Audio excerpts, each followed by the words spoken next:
Bonsoir et bienvenue dans la suite de Un chapitre de plus, toujours sur le livre de Misézéré. À l'heure actuelle, nous sommes au chapitre 10. C'est parti. Comme chaque fois, l'homme roule dans la poussière rouge de la terre africaine.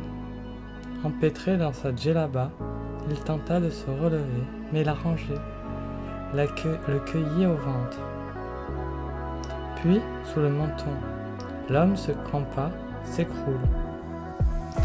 Coup de pied au visage, dans le ventre, dans l'entrejambe. Les bouts fermés trouvaient des pommettes, des côtes, des os fragiles à fleur de chair. L'homme ne bouge plus. L'agresseur peut calculer ses coups à son aise. La mâchoire, les dents, l'arête du nez, les lèvres, le fond des yeux. La peau éclate, dénudant les muscles, les fibres, une bouse sanglante mêlée de terre. Les mains attrapent le jerrycan. L'odeur du gasoil supplanta celle du sang. La coulée s'attarda sur la figure, le cou, les cheveux. Le briquet claque et tombe sur le torse. Le feu prend un souffle brusque, flamme violacée qui vire tout de suite au rouge. Soudain, l'homme se redresse. C'est un lézard géant dont la gueule effilée jaillit de la capuche et les pattes griffues des manches de la djellaba. Lionel Cazin se réveilla. Le cœur affolé, il avait encore dans les narines l'odeur de la toile brûlée, associée à celle, atroce, des chairs et des cheveux grillés. Il mit plusieurs secondes à comprendre que le bruissement des flammes n'était que la sonnerie du téléphone. « Allô ? C'est moi, Ricardo Mendes, le légiste roucoulant. Je te réveille ? » Ouais, il jeta un œil à sa montre. 8h15. Et tu fais bien. Statistiquement, un vieux dort 4 heures de plus qu'un homme d'âge moyen. Écrase. La mauvaise humeur, un autre truc de vieux. Bon, je vais me coucher. J'ai passé la nuit sur ton chilien. Je veux les conclusions définitives. Kazdan se leva sur un coude. La terreur se dissolvait dans son sang. En résumé, continua Mendes, je confirme ce que je t'ai dit hier. Arrêt cardiaque, il y a une douleur intense, elle-même provoquée par une pointe enfoncée dans les deux organes auriculaires. Le fait nouveau, c'est qu'il y avait un cas antérieur. C'est ce que tu appelles un état antérieur. Notre homme a eu des problèmes cardiaques. Son cœur portait des liaisons significatives d'infarctus, aspect rougeâtre, tigé du muscle. Je te passe les détails, le mec a eu la breloque à l'arrêt, plusieurs fois dans sa vie. Ce qui veut dire, d'ordinaire, un cœur pareil trahit des excès, clope, alcool, bouffe. Mais Goethe, c'est des artères de jeune homme, aucune trace d'abus d'aucune sorte. Et donc, je pense pour le bref arrêt cardiaque, des spasmes corrosionnaires provoqués par des stress intenses, des peurs extrêmes, des souffrances aiguës. Kazan se frotta le visage. Sa lucidité revenait. Le cauchemar et son odeur de porc brûlé s'éloignant. Goetz est passé entre les mains de la jute chilienne. Il a été torturé. Cela pourrait expliquer ses traces de lésions et aussi autre chose. Quoi ? Des cicatrices. Sur la verge, le torse, les membres. Mais surtout sur la verge. Je dois encore bosser dessus. Les observations au microscope pour la date avec exactitude. Et imaginer avec quoi on lui a fait ça. Kazdan se taisait. Il songea à la cause de la mort de Goetz, la douleur. Il existait un lien entre son passé de martyr et les circonstances de sa mort. Des bourreaux chiliens revenus de l'exécuter ? Dernier détail, continua Mendes. Donc bonhomme a subi une intervention chirurgicale pour une hernie discale. Il porte une prothèse numérotée d'origine française, avec la marque et le numéro de série. Je peux retrouver la trace de l'opération. Pourquoi faire ? Sachez que notre bonhomme est bien arrivé en France sous le même nom. Mendes roula un rire. Faut toujours se méfier avec les immigrés. Tu m'avais parlé d'analyse à Mondor sur l'organe auriculaire. Pas encore reçu. Et ton expert, à Trousseau ? Pas encore eu au téléphone. J'espère que tu n'as pas dans l'idée de dérouler là-bas avec ta gueule de croque-mitaine. C'est un hôpital pédiatrique rempli d'enfants sourds pour qui ce n'est jamais Noël. Merci Ricardo. Kazdan raccrocha et s'étira dans son lit. Le rêve revint, par fragments. Il avait lu des bouquins sur l'univers onirique, notamment ceux de Freud. Il connaissait les grands principes du travail et du rêve. Condensation, déplacement, mise en image. Et toujours derrière ces scènes décalées, le désir sexuel. Que cachait cette exécution sauvage qui le hantait depuis des dizaines d'années? L'Arménien secoua la tête. Avec son âge, il se mentait encore. Faisait mine de croire que son rêve était un simple cauchemar alors qu'il s'agissait d'un souvenir. Salle de bain. L'Arménien vivait depuis 3 ans dans une série de chambres de service, situées au coin de la rue Saint-Ambroise et du boulevard Voltaire. Il avait acheté la première piole en 1997 pour son fils. Puis dans les années 2000, on lui avait proposé les 3 chambres voisines. Il les avait acquises et rénovées, et prévoyait de les louer pour améliorer sa pension. Le sort avait changé la donne. Sa femme, Narinée, était morte, son fils était parti. Ils s'étaient retrouvés seuls dans l'appartement qu'ils avaient occupé durant 20 ans près de la place Ballard. Il avait préféré tourner la page et s'était installé dans cette suite de chambres qui sentait encore la peinture fraîche. Idéal pour un homme seul, à condition de mener la vie en file indienne. Le problème était le plafond maussade. Dès que Kazdan franchissait une certaine ligne latérale, il devait se pencher. Il vivait à 50% cassé en deux, ce qui lui semblait bien résumer l'humiliation de la retraite. Sous la douche, il songeait à son enquête. D'ordinaire, chaque matin, il suivait le même emploi du temps. Lever, virer au bois des Vincennes, jogging, exercice physique, retour à la maison, petit déjeuner, revue de presse jusqu'à 11h, après ça paperasse, internet, courrier jusqu'à midi, déjeuner, et l'après-midi il traitait ses affaires, les différentes associations arméniennes dont il y avait la charge, des trucs dont personne n'avait rien à foutre, même pas lui. Enfin à 16h il s'enfouissait dans les quartiers latins, Pariscope en poche, en quête d'un bon vieux film de jadis. Parfois, il poussait la balance jusqu'à la cinémathèque. Il avait eu la mauvaise idée de s'expatrier aux confins à Paris, à Bercy. Il sortait de la cabine et observa dans le miroir. La calotte grise des cheveux ras accusait encore l'aspect rugueux du visage, des traits musclés qui refusaient de s'empâter, des rides profondes comme de la peinture au couteau, un énorme piton rocheux d'où partaient des traces d'amertume. Dans ce paysage aride, une exception. 2 yeux gris qui ressemblaient à 2 flaques d'eau, les oasis de son Ténéré. Il repassa dans sa chambre, s'habilla, passa à la cuisine et se concocta le cocktail du moment. Un comprimé de décapo 500 mg et un cachet de séroplax 10 mg. En 40 ans de soins, il n'avait jamais vraiment voulu connaître les mécanismes de tout ce qu'il ingurgitait. Mais voilà ce qu'il avait compris. Le Depakotox était un neuromotimique et un régulateur d'humeur. Le séroplex, un antidépresseur nouvelle génération. Pas une balance mystérieuse, l'association des 2 médicaments parvint à le maintenir, lui, à flot. À 63 ans, Kazdan savourait ce calme relatif. Il avait tout vu, tout connu en matière psychiatrique. Dépression, hallucination, délire. Et aussi en matière de traitement. À lui tout seul, il était en vrai Vidal. Des Ralites et anafransiques dans les années 70, des Pamil et des Prozac dans les années 80, sans compter des neuroleptiques qui avaient dû ingurgiter au même moment des crises maniaco-dépressives, qu'on appelait les épisodes psychotiques aigus. Au fil des décennies, il avait vu les traitements s'affiner, se préciser au point de lui offrir maintenant le sur-mesure, sans effet secondaire. Ce n'était pas du luxe. Il se préparait un café, à l'ancienne, poudre, filtre. Goutte à goutte, il avait renoncé aux machines à capsules quand on lui avait demandé. Dans une boutique, au ton chaud et aux hôtesses souriantes, de remplir un formulaire sur ses goûts les plus intimes en vue d'acquérir une carte de membre. Il avait répondu qu'il voulait simplement boire du bon café, pas entrer dans une secte. Il ne supportait pas cette société de consommation, saturée de jeux concours et de cartes fidélité, société matérialiste, mesquine, craintive où le sommet du risque était de voir son meilleur ami allumer un cigare et le top du bonheur de se faire courser à Noël en payant uniquement avec des chèques cadeaux. Il sourit. Au fond, il ne supportait plus rien. Mendes avait raison, la mauvaise humeur, un autre truc de vieux.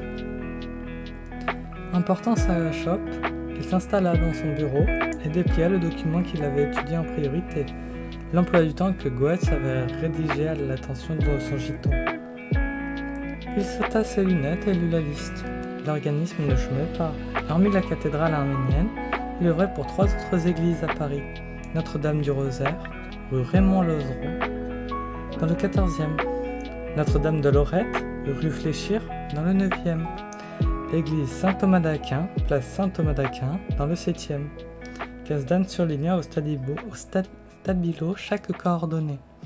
Götz avait pris soin, sans pour assurer son amant, de noter les noms des sacristains et des aumôniers à contacter en cas d'urgence.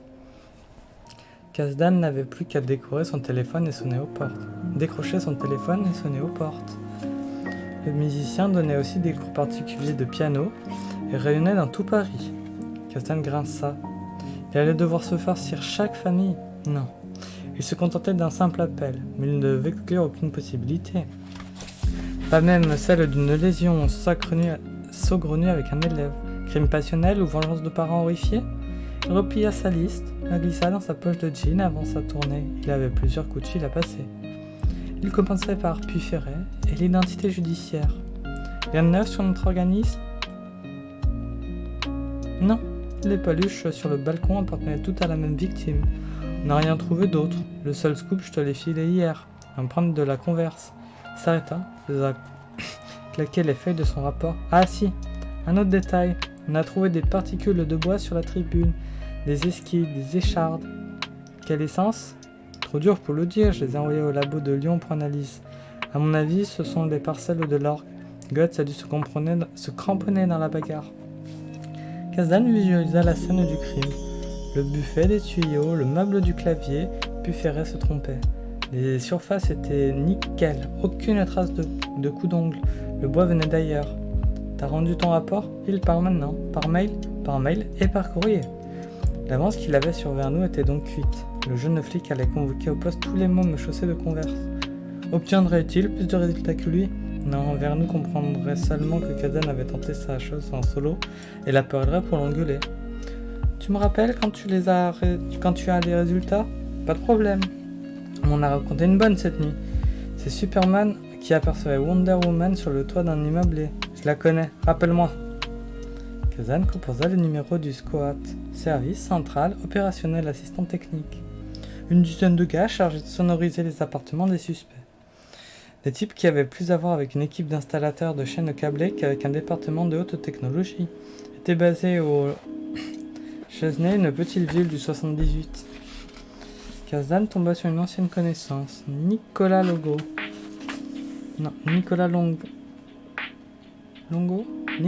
je dirais. C'était quel sujet, ma vieille? Une sonorisation. William Goetz, 15-17 rue Kasdan, 14e arrondissement. Qu'est-ce que t'espères? Le mec est mort, j'ai retrouvé votre matos dans son appart planqué au-dessus des rideaux. Ça me dit rien. C'est pourtant votre style, un amplificateur ajusté dans l'axe de la triangle. Pourquoi tu fous ton nez là-dedans?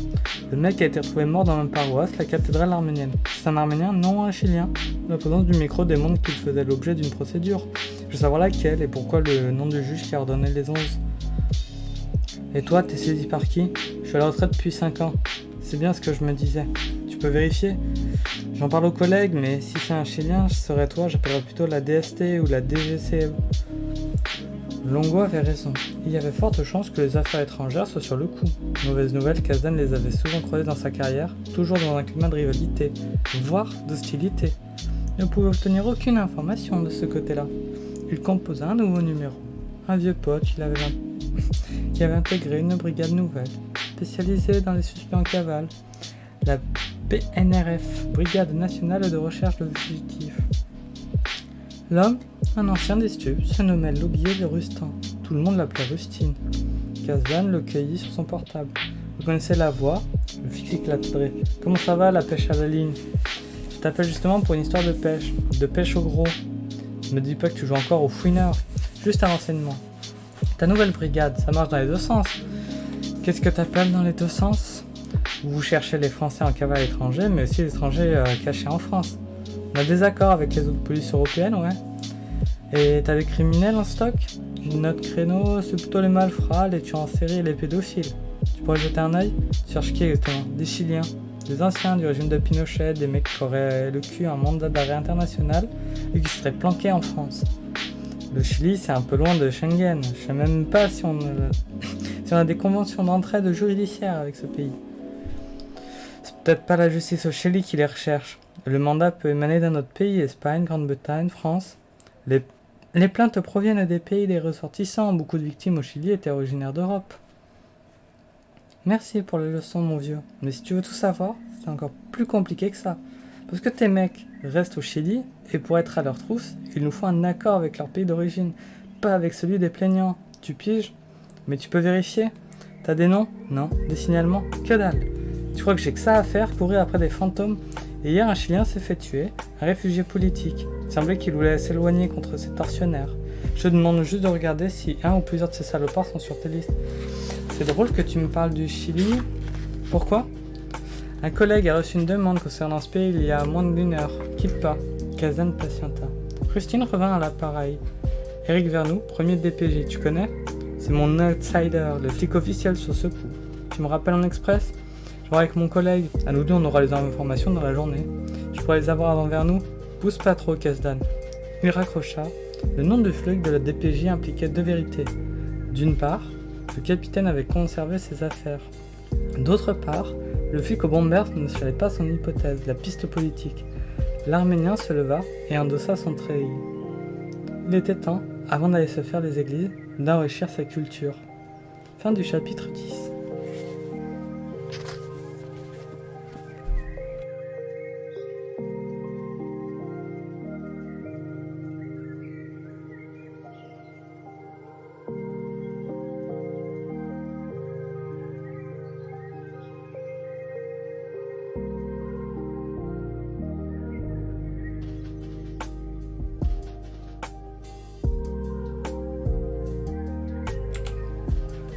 Début du chapitre 11. Le dossier Pinochet, l'or des dictatures, l'introuvable démocratie autoritaire, Pinochet face à la justice espagnole, 20 ans d'impunité, Condor, le projet de l'ombre.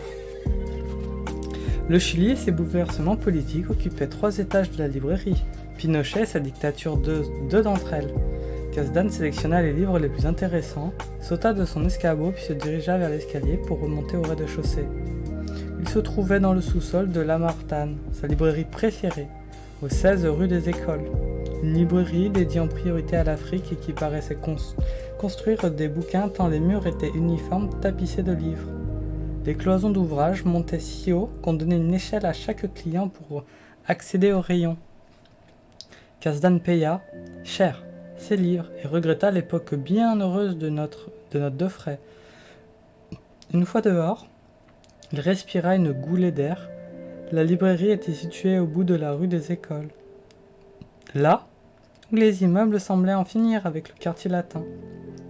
Pour s'ouvrir sur d'autres zones, la rue Mogne, qui monte on ne sait où, la boutique de piano Ham, qui s'avance comme l'étrave d'un paquebot, les derniers cinémas action. L'Arménien vérifia son portable. Un message du révérend père Sarkis. D'une pression, il rappela. Qu'est-ce qui se passe?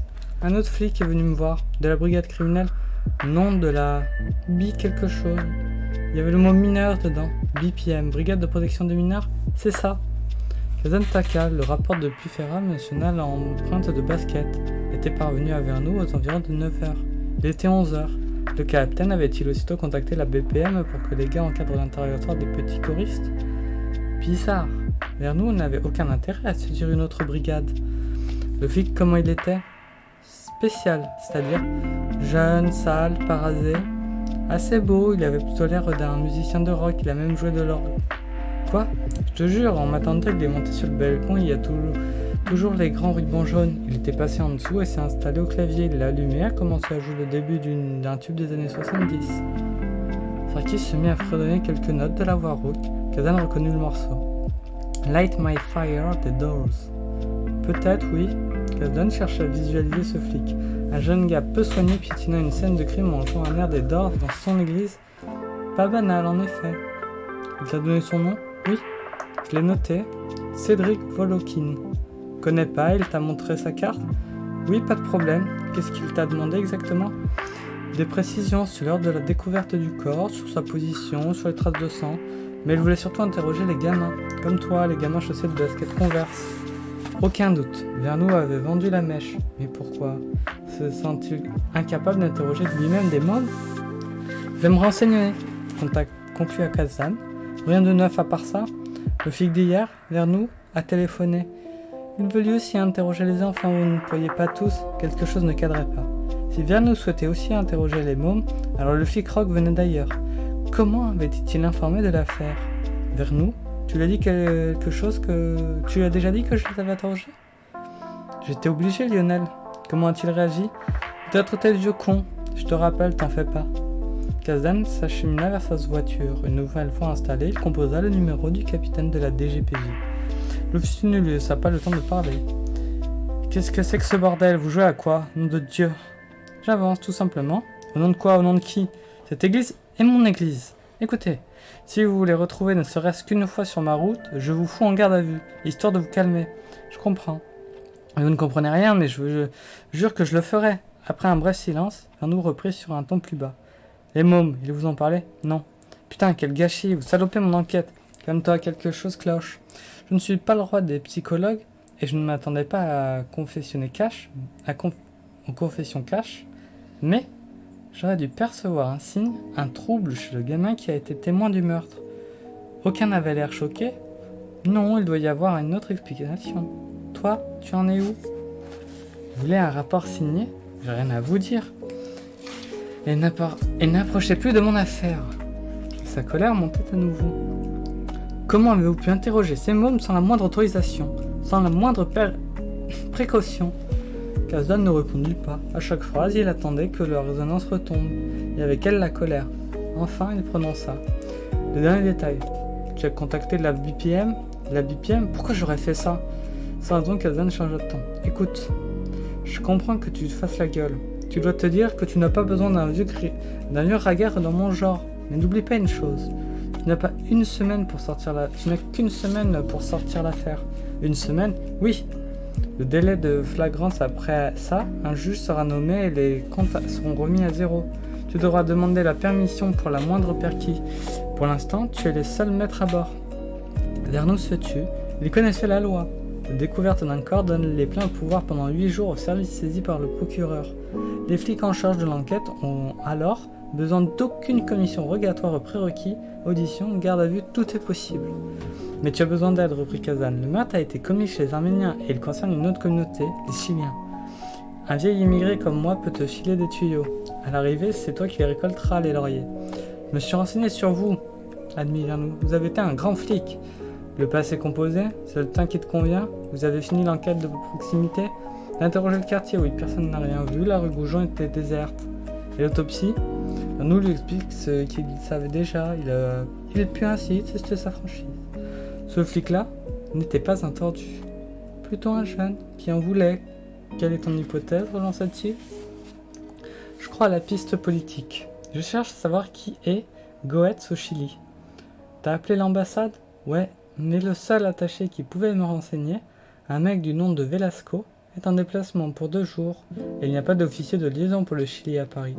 J'ai contacté celui d'Argentine, on ne sait jamais. J'ai aussi appelé la DRI, la Division des Relations Internationales et Interpol. Je vais être sûr qu'il n'y ait pas d'arrêts internationaux. Contre Goetz? Pourquoi contre Goetz? Non, je pense à des bourreaux, des salopards à l'ancien régime, qui en voudraient aux Chiliens. J'ai aussi contacté la BRNF et ils m'ont déjà rappelé. Ils n'ont aucun Chilien sur le guide. Dans le même temps, j'ai balancé les empreintes de Goetz dans les fichiers internationaux, au cas où. Goetz pourrait être quelqu'un d'autre. J'aurai les résultats demain matin. Bien joué, quoi d'autre? J'ai lancé une recherche sur le Salvac pour voir s'il n'y avait pas eu d'autres meurtres de ce type, en France ou en Europe. Je veux dire, un meurtre par les tympans. Le système d'analyse des liens de violence associés au crime. C'est un nouveau système informatique, selon les meurtres commis sur le sol français. Un truc à l'américaine, tout récent. Donc Kazan avait vaguement entendu parler, le moins qu'on puisse dire, c'est que Vernou s'agitait. Et vous? Kazan dans sa clé de contact démarre. Moi, je me réveille, monta-t-il.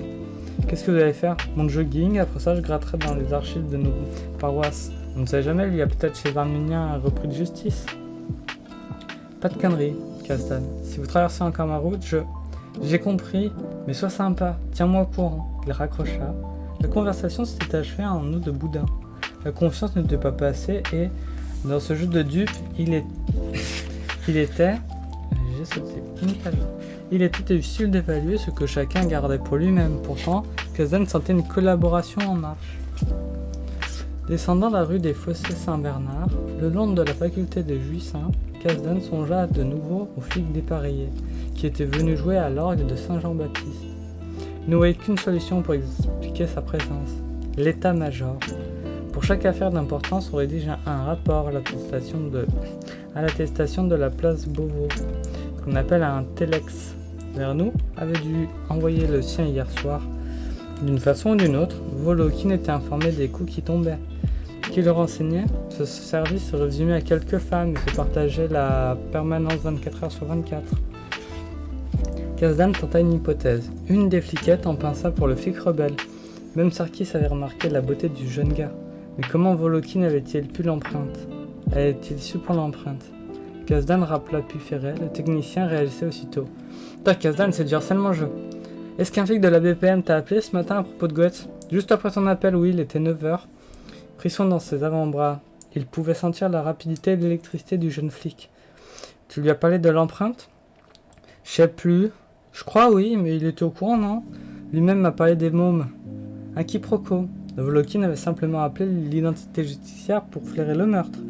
Il avait évoqué les curistes, puis Ferret en avait déduit qu'il était déjà affranchi. À propos des converses, il avait lâché son scoop. Tu t'es pas demandé comment il était au courant? Alors que tu n'avais même pas envoyé ton rapport à Vernou? C'est vrai, merde, j'y ai pas pensé, c'est grave. Laisse tomber. Rappelle-moi quand tu as les résultats d'analyse. Kazdan regarde sa montre, 11h. Il parvenait au bout du quai d'Austerlitz, barré par le métro aérien. Sur la gauche, de l'autre côté de la Seine, se dressait l'immense pyramide à toit plat du palais omnisport de Bercy. L'Arménien tourna dans cette direction. Il était l'heure d'aller interroger l'expert ORL à Tourceau. Elle devait avoir reçu une analyse de l'organe auriculaire de William Goetz. Fin du chapitre 11.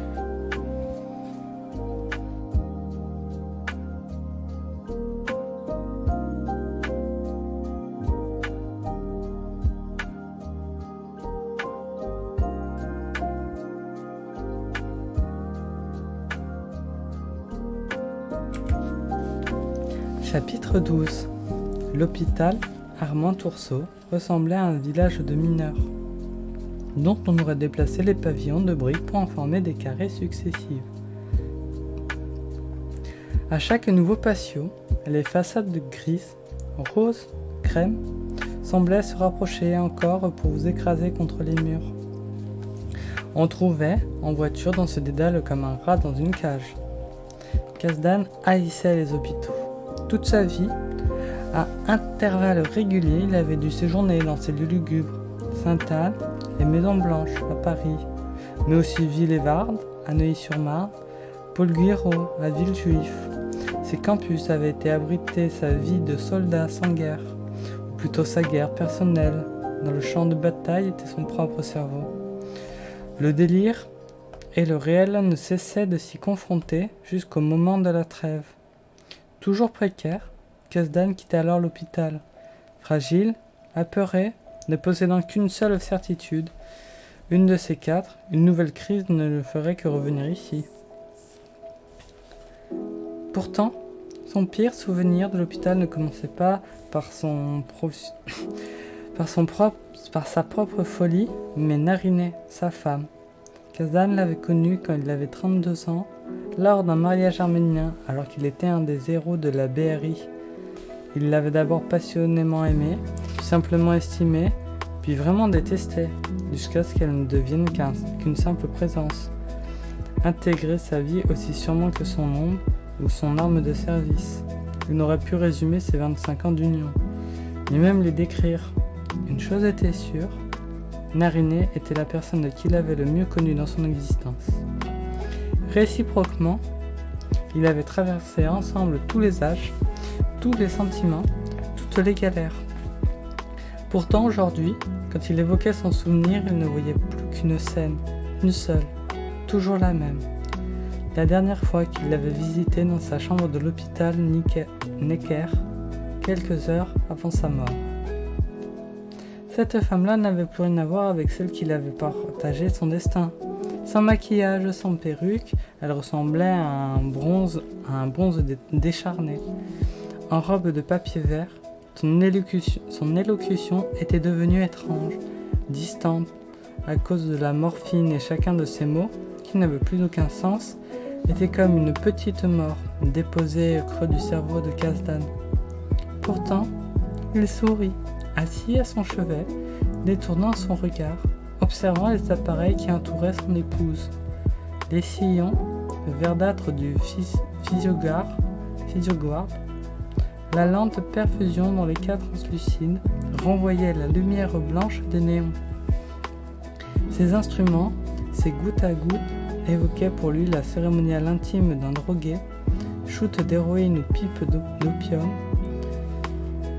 Il y avait dans cet attirail et les gestes réguliers qu'il impliquait quelque chose de méticuleux, d'assassin. Les choses finissaient donc comme elles avaient commencé, sous le signe de la drogue, car Kazdan s'en souvenait. Quand il avait pris le prénom de sa future femme, Nariné, il avait aussitôt associé au mot narguilé. Nariné parlait toujours, et ses paroles absurdes le maintenaient à distance. C'était un spectre, déjà imprégné par la mort, comme infusé par elle, qui s'exprimait. Un souvenir très lointain lui revenait. Cameroun, 1962. Une nuit, des villageois avaient organisé une fête. Des tambours, du vin de palme, des pieds nus frôlant la terre rouge. Il rappelait une danseuse en particulier. Elle levait son visage vers le ciel étoilé, ouvrant les bras avec indolence, tournant sur elle-même un sourire figé, absent sur ses lèvres. On aurait dit une somnambule. Son regard, surtout, était fascinant. Un regard tendu, projeté si loin qu'il en devenait hautain, insaisissable. Kazdan avait mis quelques minutes à capter la vérité. La danseuse était aveugle, et ce qu'elle regardait, c'était le cœur sourd du rythme, l'envers de la nuit. Nariné lui faisait penser à cette danseuse. Ses paroles flottaient dans l'ombre, ses yeux regardaient ailleurs, vers un au-delà infini, indicible. Ce soir-là, Kazdan avait renoncé à sa voiture. Il avait erré à pied dans le quartier du Dock. Il avait croisé d'autres aveugles. L'Institut pour les non-voyants n'était que à quelques pas de Nectaire. Il avait eu l'impression d'évoluer dans un monde de zombies, où il était le seul encore vivant. Quand il était enfin rentré chez lui, un message l'attendait. Nariné s'était éteinte. Pendant son errance, il avait alors compris qu'il se souviendrait toujours de la curieuse créature qu'il venait de quitter. C'était ce spectre qui occultait toutes les autres images. Kazdan s'arrêtait au volant de sa voiture. Sur le campus de l'hôpital, il ferma les paupières, serra ses tempes entre ses paumes pour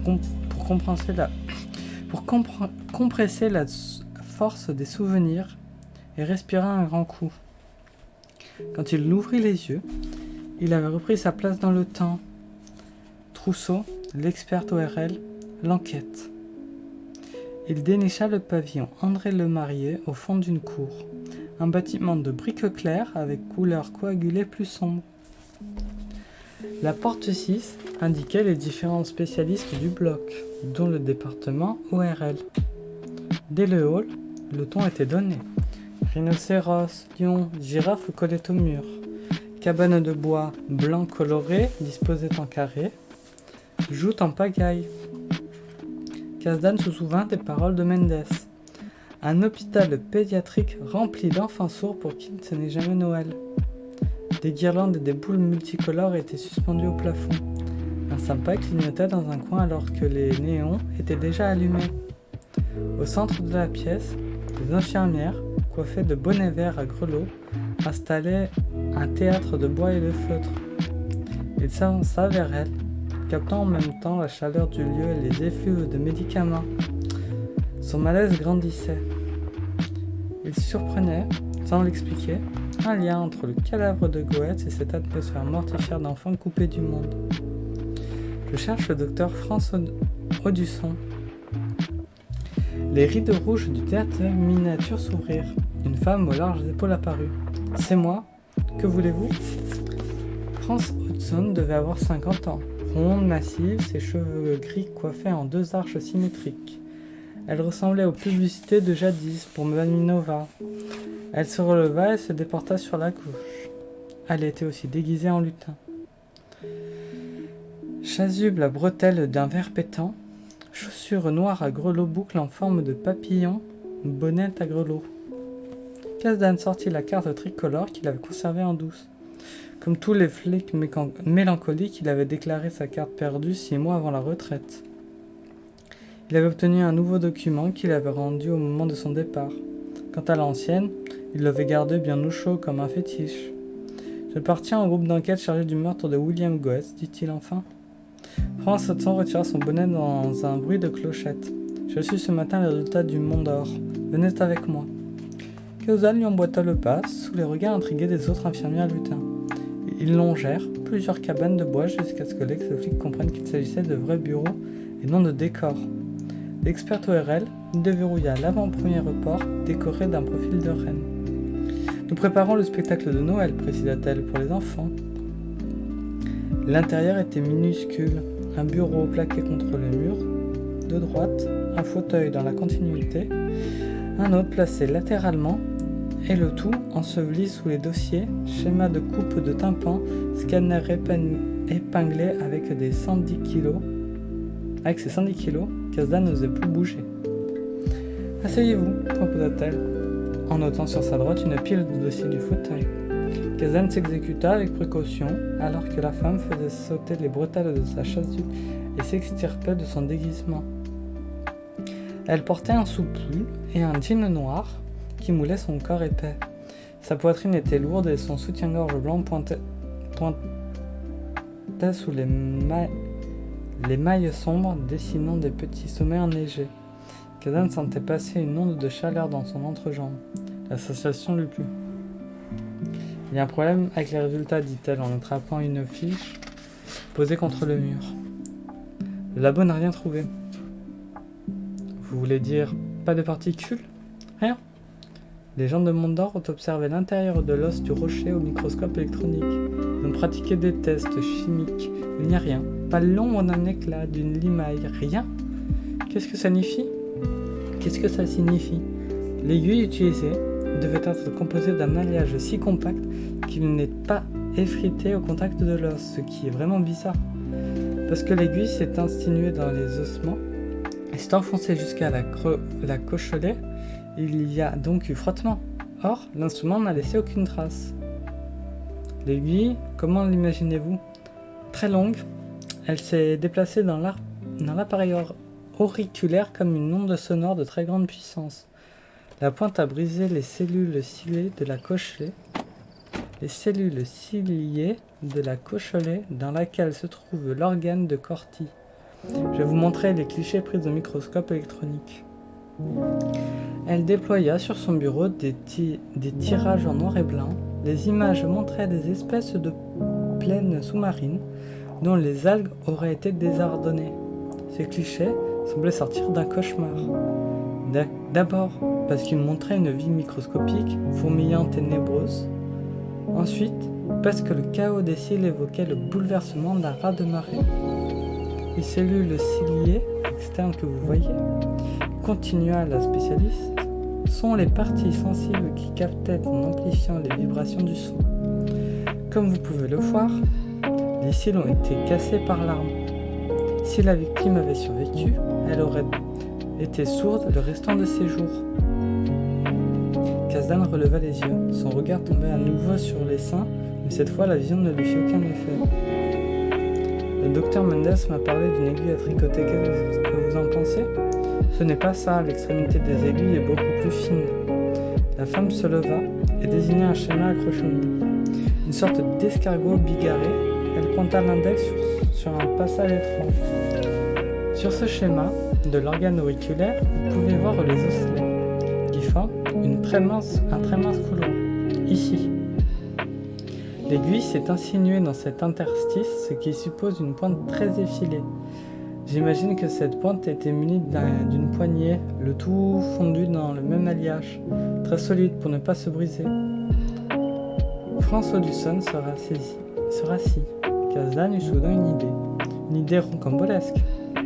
Cette pointe aurait-elle pu être de glace? L'eau gelée n'aurait laissé aucune trace? Non. Une aiguille de glace de cette fine se serait cassée contre l'os. Je vous parle d'une arme de quelques microns, fabriquée dans un alliage inconnu. Un truc de science-fiction.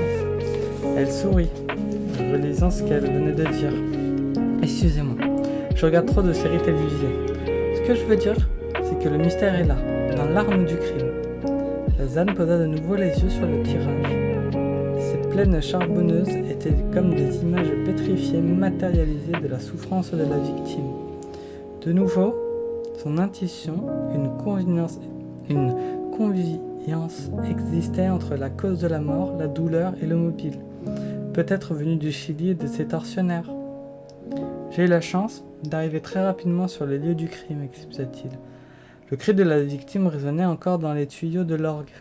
William Goetz a dû pousser un sacré hurlement. Ricardo Mendes pense qu'il est mort de douleur. Cela vous paraît-il plausible? Tout à fait.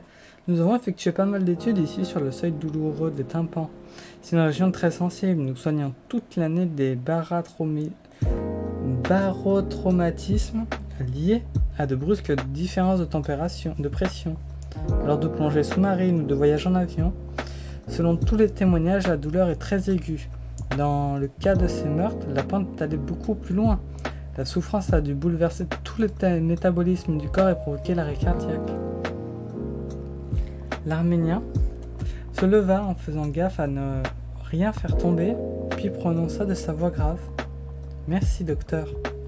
Je vais emporter les clichés et les résultats. » L'expert stimula une lueur de méfiance dans son regard. « Je préfère suivre la procédure normale. J'envoie l'ensemble à l'institution médico-légale. Vous recevrez la copie à votre bureau. »« Bien sûr, » dit Kazdan en s'inclinant. « Je voulais simplement brûler les étapes. Vous m'avez déjà fait gagner pas mal de temps. » Transautant attrapa une carte de visite puis inscrivait un numéro de téléphone. « Mon portable, c'est tout ce que je peux vous donner. » Kazdan attrapa le bonnet et le secoua. Un bruit de clochette. « Merci et joyeux Noël !» Fin du chapitre 12.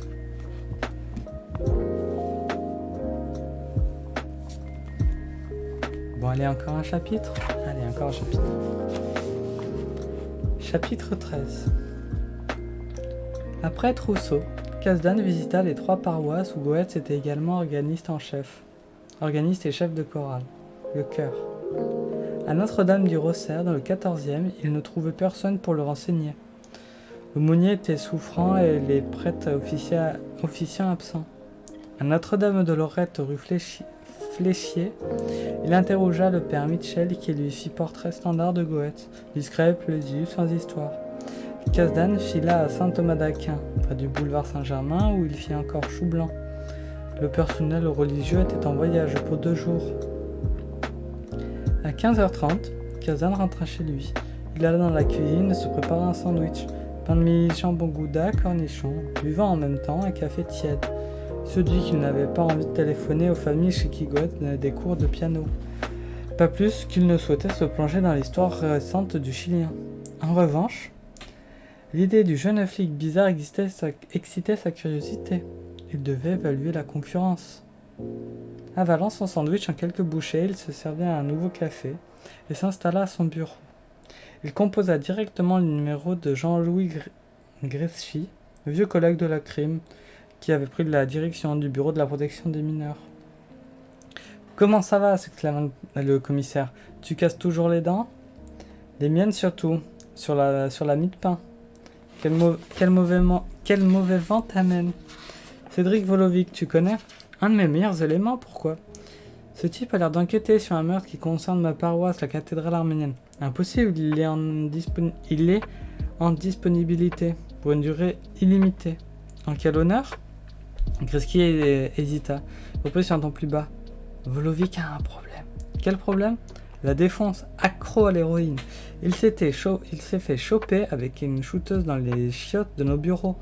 Ça fait des ordres, on l'a envoyé en cure de désintox. Il a été révoqué? Non, je l'ai étouffé sur le coup, je deviens sentimental avec l'âge. Le centre, où est-il exactement? Dans l'Oise.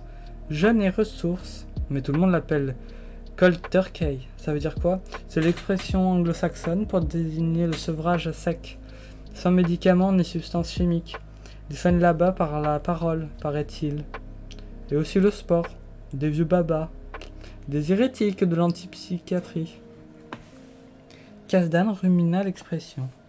Il imagina des pipes d'opium, des minarets, des narguilés, sous une pluie glacée à Istanbul, puis il comprit qu'il faisait fausse route. Turquie ne signifiait pas le pays, mais la volaille.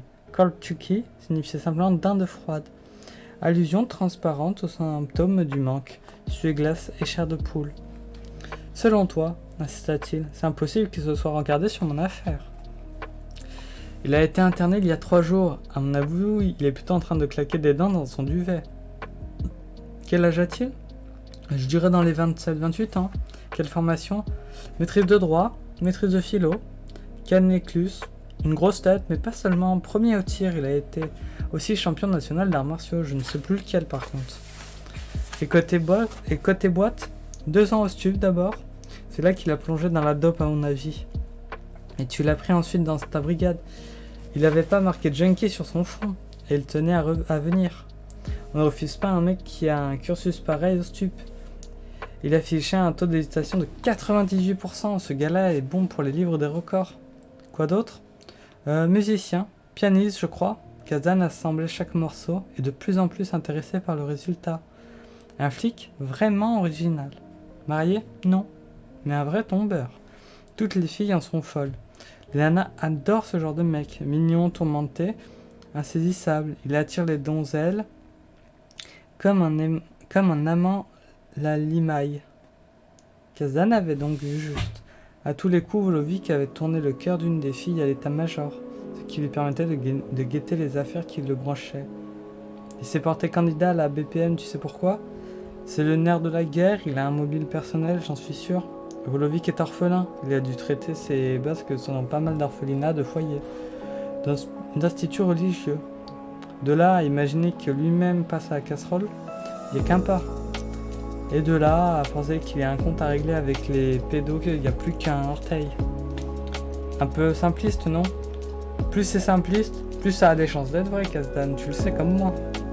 L'Arménien ne releva pas. Ses 40 piges à la maison, Poulaga lui avait appris en effet que l'espèce humaine n'a pas d'imagination. Chaque matin dans la vie d'un flic, la loi des clichés se vérifie. En tout cas, continua Greenwich, il est souvent bord cadre. Il a démoli un pédo récemment. À la brigade, on a glissé sur l'affaire et on a promis au pointu une cellule pleine d'assassins s'il portait plainte. Mais j'ai pris le mot entre 4 yeux. On n'est pas là pour dérouiller les suspects. Même si, chez nous, on vit avec cette tentation permanente. Kasdan cadrait le chien fou, doué, intelligent, dangereux. Pourquoi s'intéresserait-il au meurtre de Saint-Jean-Baptiste? Parce que des gamins étaient concernés? Gressecci poursuivit. Mais sa grande qualité rattrape tout. Son feeling avec les mots. Notre problème à la brigade, ce sont les gosses. La plupart du temps, ils sont non seulement témoins à charge, des enfants terrifiés, en état de choc. Impossible de leur tirer un mot. Sauf Volokin. Kasdan songea à son échec auprès des petits choristes. Comment fait-il? Mystère. Il sait les prendre, les mettre en confiance. Il comprend leur silence, leurs phrases avortées. Il sait aussi déchiffrer leurs dessins, leurs gestes. Un vrai psy, je te jure. Et acharné. Il travaille jour et nuit. Une blague circule sur lui à la boîte, comme quoi il connaissait mieux les femmes de ménage qui bossaient la nuit que ses propres collègues. L'Arménien se demanda tout à coup s'il n'avait pas trouvé un allié potentiel. Un mec à la marge, comme lui, mais avec 35 ans de moins et un savoir-faire qu'il ne possédait pas. Tu as les coordonnées exactes du centre? Gréchy donna l'adresse au foyer, situé à 50 km de Paris, tout en répétant son sceptisme. À cette heure, Cédric Volokin devait être couché, malade comme un chien. Kasdan salua le commissaire. Il avait envie d'en savoir plus. Il se donna 1 heure pour creuser le portrait du flic et commença par Canécluse. Il demanda à parler à l'officier orientateur. Avec de l'assurance, un numéro de matricule et une certaine manière de s'exprimer, on obtient n'importe quel renseignement auprès de n'importe quel collègue. Je me souviens, fit l'officier. Il était chez nous de septembre 99 à juin 2001. Quittez pas, je vais chercher son dossier. On en a peu de ce calibre. Il est sorti majeur de sa promotion, des notes exceptionnelles dans tous les domaines. Et si vous pouvez me passer l'expression, des couilles comme ça. Ses rapports de stage incitent sur ce point. Courageux, tenace, instinctif.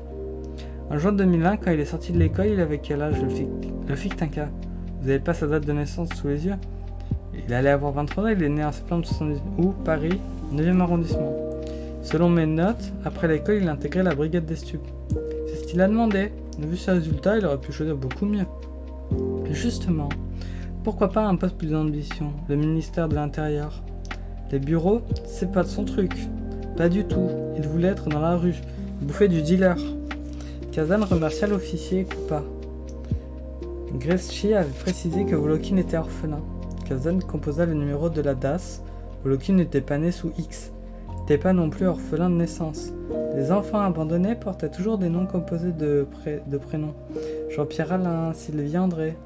D'autre part, leur naissance était toujours déclarée dans le 14e arrondissement, là où siège la DAS. Une convention qui signifie toujours que ces mômes sont nés sous une mauvaise étoile. Comme il s'y attendait, Kazan tomba sur un fonctionnaire verrouillant à double tour. L'homme ne lâcha que quelques monosyllabes, entre ses dents serrées. Pourtant, Kazan obtint une adresse, le premier centre d'accueil de Cédric Volokin en 83, à Épinal-sur-Seine. Il avait 5 ans. Après avoir parlé à plusieurs personnes, il s'entretint avec une vieille femme qui souvenait un gamin. L'Arménien inventa une histoire d'article à rédiger dans son journal interne de la PJ et ajouta une circonstance. Cédric Volokin a gagné une citation pour un fait de bravoure. J'en étais sûr, se rengorgea la mamie. J'étais sûr que Cédric réussirait. Comment était-il? Il avait tous les dons. Vous savez qu'il a appris le piano tout seul, sans professeur? Il chantait à la messe aussi. Une voix d'ange. Il aurait pu entrer chez les chanteurs à la Croix de Bois s'il n'avait pas eu son grand-père paternel. Un sale bonhomme. Dites-moi en plus. J'ai vraiment besoin de tous ces renseignements. Racontez-moi ce qui vous revient, je ferai le tri. Nous avons recueilli Cédric à 5 ans. Son père était mort peu de temps avant sa naissance. Un alcoolique, un bon à rien qui vivait d'expédients. Et la mère, elle buvait aussi. Avec un problème mental en plus. À la naissance de Cédric, elle a commencé une espèce de régression. Quand on lui a refilé l'enfant, elle ne savait plus ni lire ni écrire. Pourquoi le grand-père n'a pas gardé la garde de l'enfant? Parce qu'il ne valait pas mieux que son fils. Un russe, un sale type. Il venait le voir chez vous? De temps en temps, un homme aigri. Haineux. Je me suis toujours félicité que Cédric n'ait pas vécu avec lui. Pourtant, quelques années plus tard, il l'a placé dans un autre centre. Des religieux, je crois. Il avait récupéré la tutelle. La vieille baissa la voix pour demander « Je peux vous donner mon avis ?» Bien sûr. Je pense qu'il avait fait ça pour l'argent.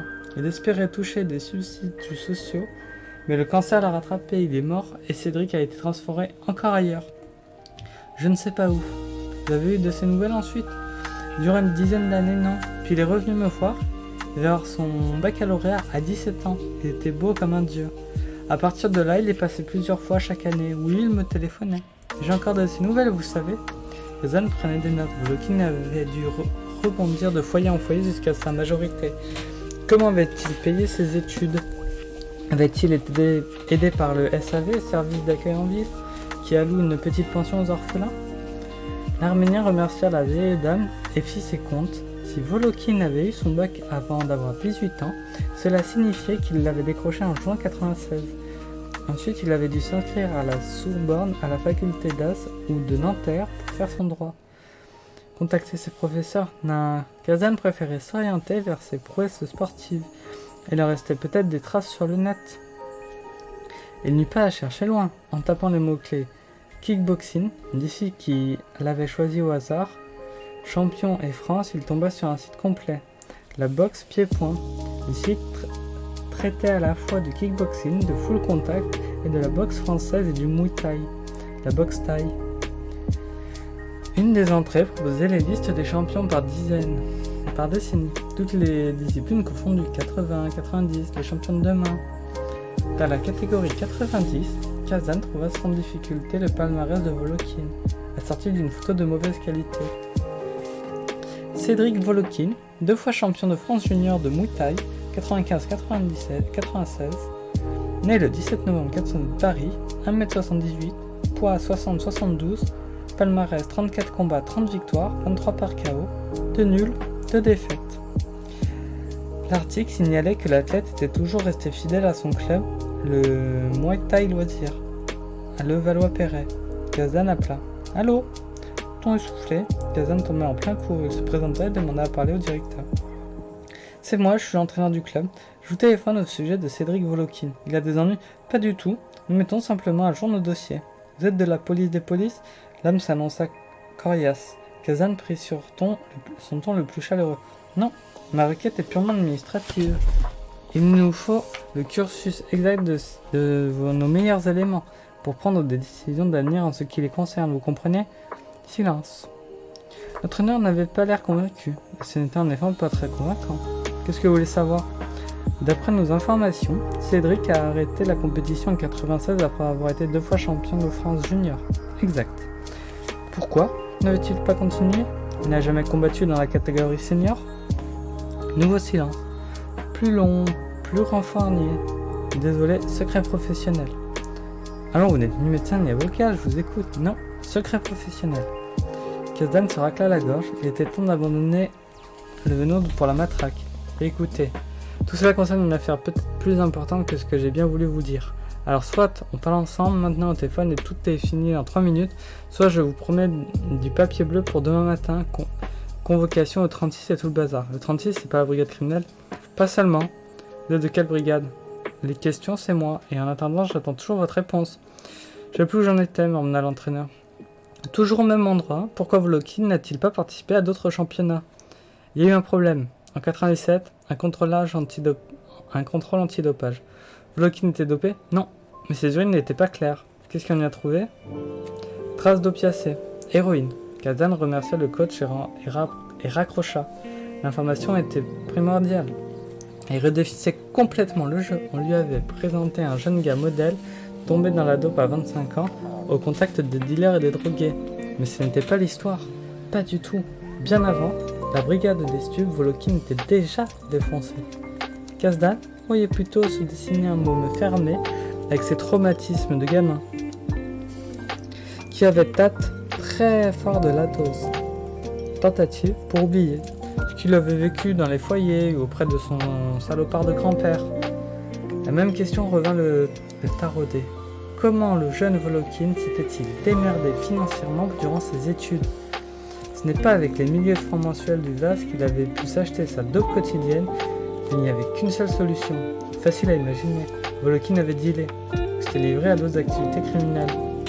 Kazan appela un de ses anciens collègues de la PJ et lui demanda d'effectuer un passage fichier.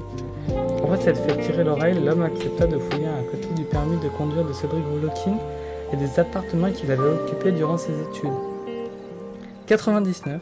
Alors que Volokin passait sa maîtrise de droit, l'étudiant habitait au 28 rue Tronchet, un 3 pièces de 100 mètres carrés près de la Madeleine. Au bas mot, un loyer de 20 000 francs. Dealer ? Kazan demanda quel véhicule il conduisait.